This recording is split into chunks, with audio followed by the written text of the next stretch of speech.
Hi everyone, welcome to the video. Today we have Bitcoin above $50,000. It did cross it a couple of days ago, but it's now 52,100, up 6% for the day. Many altcoins as well performing very nicely, and I'll elaborate on this in the market update after I talk about the news. But before jumping into the news, just to put all of this into perspective, how the space has grown over the past 12 months, it is roughly a six-fold increase for the overall crypto market cap and Bitcoin's price, and many other cryptos doing a solid 15 to 20x or even beyond that. The volume as well looking very healthy at present, but as we can see, plenty of green. When will Bitcoin get to 60,000? We'll see what happens. I wouldn't be surprised if we get to 60K by the end of this month. In today's news, the first story, BlackRock dabbles into Bitcoin as MicroStrategy plans to buy another $900 million. The world's largest investment firm with $7.4 trillion in assets under management, BlackRock is now among the Bitcoin hodlers. Rick Rieder, pardon my pronunciation, hinted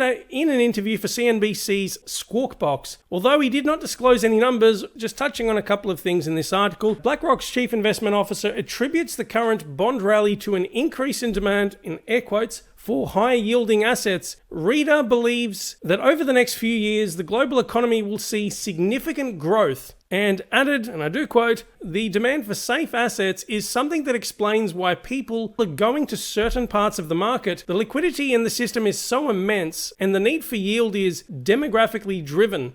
There are not enough assets being created versus the financial crisis. There are not enough income-producing assets." End quote. Essentially, as he put it, Bitcoin fills that gap many people are looking for. Investors looking for assets that will rise in price will put money into Bitcoin as a hedge against possible uptick in inflation. And there's more information there from the CIO, further details in that piece from Crypto News Flash. The thing I found very fascinating, just to give you my 2 cents about this, in spite of all of these massive institutional investors, on top of all the retail investors showing a keen interest in Bitcoin and other cryptocurrencies, I came across this piece from Gartner. It's titled, "Gartner Survey Suggests Most Finance Executives Not Planning to Hold Bitcoin as a Corporate Asset." This was based on a recent poll, so conducted this month. Just only 5% of finance executives are planning to hold it. I encourage you to go through this press release. It gives you some reasons why these financial executives would be fairly hesitant to throw money into crypto, and there are some valid reasons. One of them in particular being the high volatility of the asset class, or even just Bitcoin. Nonetheless, it hasn't put off PayPal, Tesla as well, and there's actually, as a quick side note, a separate article in relation to their $1.5 billion Bitcoin acquisition. We know there's Square, or Jack Dorsey, who's a huge proponent of Bitcoin, Fidelity, Bakkt, so many entities that are just showing a very keen interest in Bitcoin and crypto. I'm highly surprised many of these companies are not willing to throw in even a tiny amount of money into the cryptocurrency to have some skin in the game. Just my thoughts. Of course, I should say as well, as a quick side note and an important disclaimer, none of this is financial advice as well, and I'm not a financial advisor. I forgot to mention that earlier. I don't see the crypto space declining in popularity. I only see the crypto market cap increasing in value. Another major milestone Bitcoin's on the cusp of hitting is a $1 trillion market cap. Many of these will also pick up rapidly and get the general market cap beyond $2 trillion before you know it. It's a matter of time. It will be when, not if, many of these companies get involved in crypto. Anyhow, Coinbase is in the news. On this occasion, it's in relation to Ethereum 2.0 staking rewards. So this is from Decrypt. Coinbase is offering up to 7.5% APR in rewards on Ethereum staked. In a nutshell, you can sign up to be the first in line to earn the staking rewards. Just a couple of things from this. Before Ethereum 2.0 went live over 2 months ago,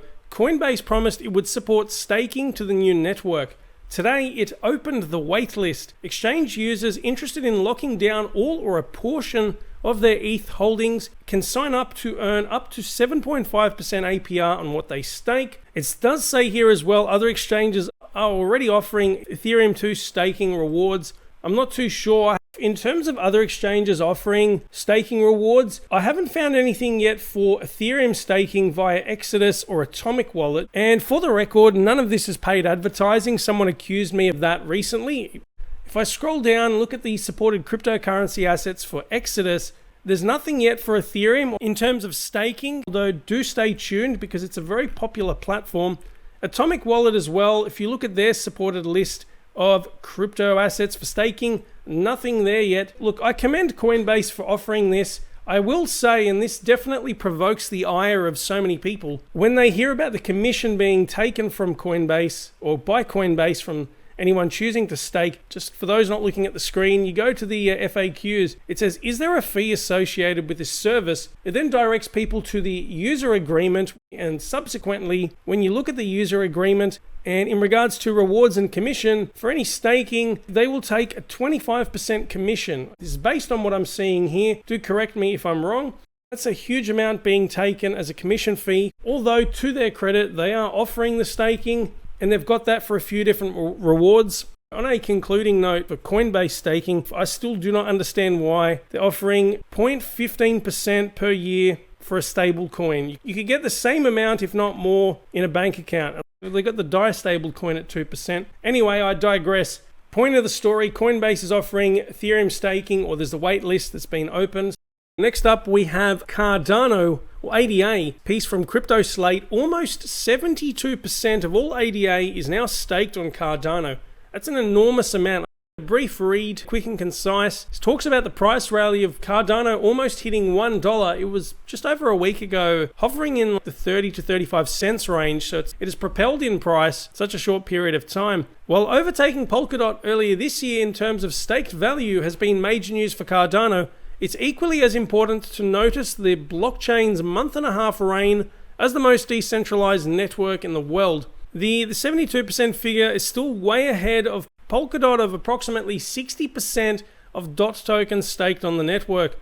And more details there. Definitely exciting times ahead in relation to Cardano, aiming to achieve many different things. They've got their finger in many pies in the DLT space, or the blockchain sector. One of these revolutionary blockchains, and it's in the top 5 now, overtaking Polkadot and XRP, at least at the time of making this video. One of my upcoming videos, I'll be talking about Cardano or ADA staking, and then I'll be doing a project updates video too, coming shortly, so stay tuned for those. And to wrap up the news, once again from Crypto Slate, this is from 2 days ago. According to this, it's the first decentralized finance or DeFi trading platform to generate over $100 billion in volume, the protocol's founder Hayden Adams announced today. That's a link to the original tweet. The milestone is a logical continuation of the DeFi boom, in air quotes, that began last summer. As Crypto Slate reported, Uniswap's rise to prominence ultimately led to the platform slowly eclipsing Coinbase and other centralized trading platforms in early September. It's very positive to see this huge figure, this astronomical amount of money going through decentralized exchanges or these DEXs. It should keep a lot of the centralized exchanges like Binance, Coinbase, Kraken, Huobi, so on and so forth on their toes in terms of the cryptos being offered, the extra services such as staking, and the fees being charged. At the moment, we do have the issue with huge fees, not so desirable charges when you're doing transactions, especially anything involving Ethereum. That's a whole separate topic for discussion. It's one of these key websites, or like a data aggregator for the DeFi space, so to speak. It just shows you the dominance of these various DEXs or the DeFi projects here, but specifically looking at DEXs, this is from June Analytics. Uniswap has increased its dominance. Since I last spoke about this a couple of weeks ago, it's at 56.5%.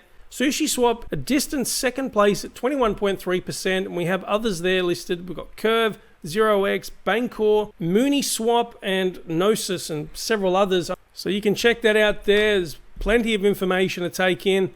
That's all for the news. Just a very quick market update to mix it up. We've got Live Coin Watch here providing these data.